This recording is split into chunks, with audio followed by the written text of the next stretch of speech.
What is going on, guys? Welcome back to the channel. I am back again with another video, and today's video is a video that I am very sad that I have to make, and this is a video of 10 things that really need to change to keep me engaged and keep me playing the game of Last Day on Earth. I've played Last Day on Earth for many years, and it's gotten to a point where it's just getting unplayable. And in this video, I'm going to tell y'all, and I guess Kafir as well if they're watching this, 10 things that have to be changed for me to continue playing this game. No, this isn't a video of me saying I'm quitting the game, at least not yet. But that being said, if you guys do enjoy the video, be sure to leave a like, be sure to subscribe. It is absolutely free, and you can always change your mind later. There are absolutely no hard feelings. That being said, let's get right into the video. So, first thing that I want to see changed may actually be a unpopular opinion, but maybe not, and that is to stop the way the season pass works now, where it's just, I think, 3 weeks of the same pass, and then it resets every 3 weeks, and there's no real unique identity to it. It needs to be brought back to the way it was for the first 20-ish seasons, where each season had a unique identity, a unique update around it. Even if that means we're waiting a little bit in between the seasons, that is okay, but I liked it better when there were seasons with unique rewards in the season pass. The season pass was different every season, and there was an event to go along with the season. That just made season passes so much more fun instead of just the boring rinse and repeat that the pass is now. The second thing that needs to be changed is kind of, I guess, a part 2 of the first thing I said, and that is better rewards in the season pass. The way it is now, the rewards have just gotten so much shittier.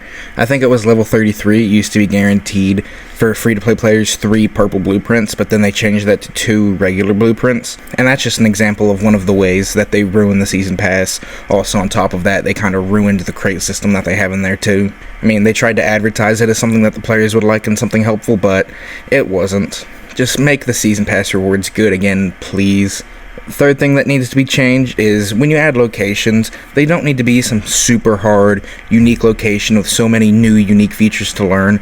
You're allowed to add more locations similar to something like the transport hub or the police station, where you don't have to be a in-game player to be able to even think about doing this location. You can add more locations for mid-game players or new beginning players. Personally, this is something that really doesn't affect me that much, but I know that's a reason that a lot of players are being driven away from the game. Next thing that has to be changed is something I've mentioned so many times before, and that is the return of Twitch drops, or just incentives for people to play and to watch the game. This helps the community grow so much. If you look at, I think it was like 2019, 2020, there were so many people playing the game and watching the game, and the community felt like it was actually a community. Now, was a lot of this because players could get rewards just for watching streams? Maybe.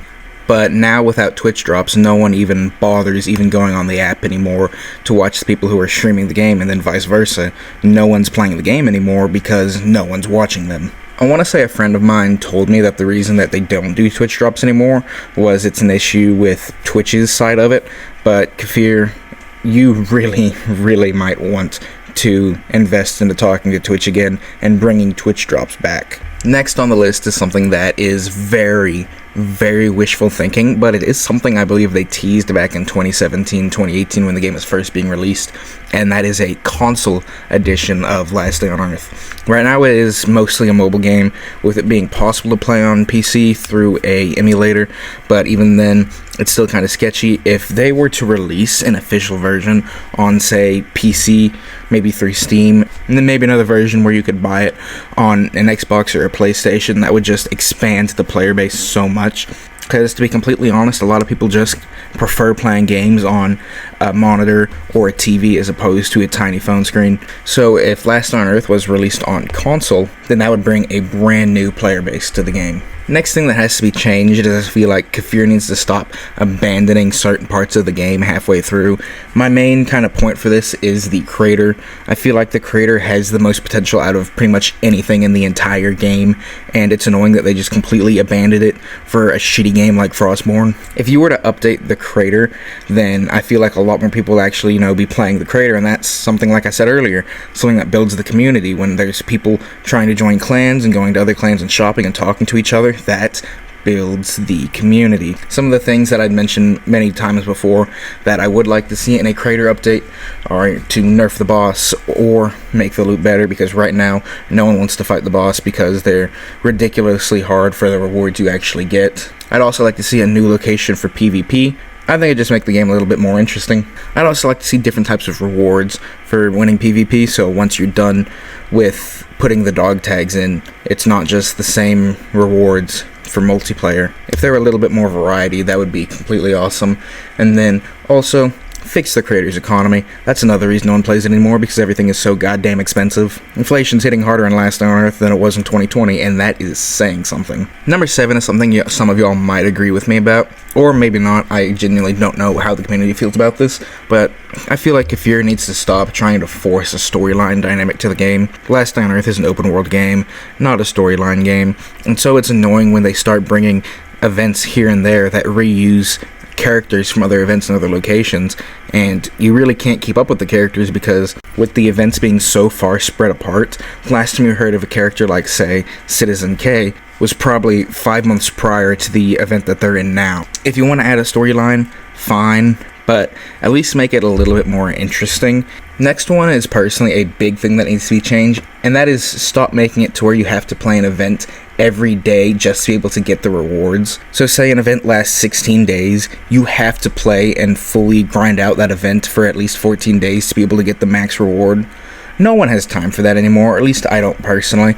I can guarantee you at least 90-95% of Last Day on Earth's fan base and player base have other stuff that they do during the day, and they can't log on for 1 to 2 hours a day just to do this event on top of the other stuff that they need to do in the game. And then obviously there's the option to where, oh, if you don't finish it, you can buy stuff to finish the event. No one is going to spend money to finish an event. If people are going to spend money, it's going to be to help them get stuff like resources or skins, not just to be able to give them an extra push to finish the event. Personally, something I liked was kind of the idea that they had in Season 3 with Fort Moss, where it was all the players kind of competing against each other, where you could be in like the top 50%, the top 10%, the top 5%. Now, whether or not that was rigged is a whole separate story, but if that was to be reintroduced as a mechanic in the game, but not rigged this time, I think that would be really cool to see in a future season. Number 9, maybe something that's kind of petty, but make the raids better. I am so tired of doing a raiders task just for a shitty raid.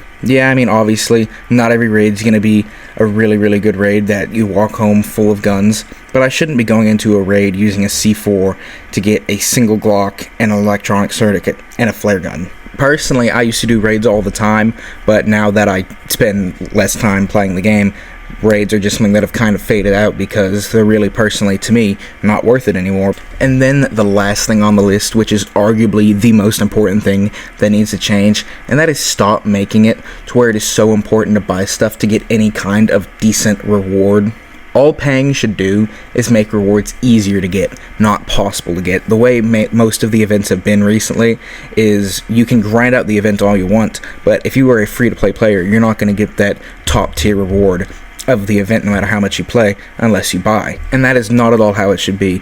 If you're going to want people to spend money on the game, they need to be spending money on the game to make it where it's easier, or there's a buff for them so they don't have to try as hard to be able to get the rewards. If people are committed to the grind, then they should be able to get any reward in the game without having to spend any money.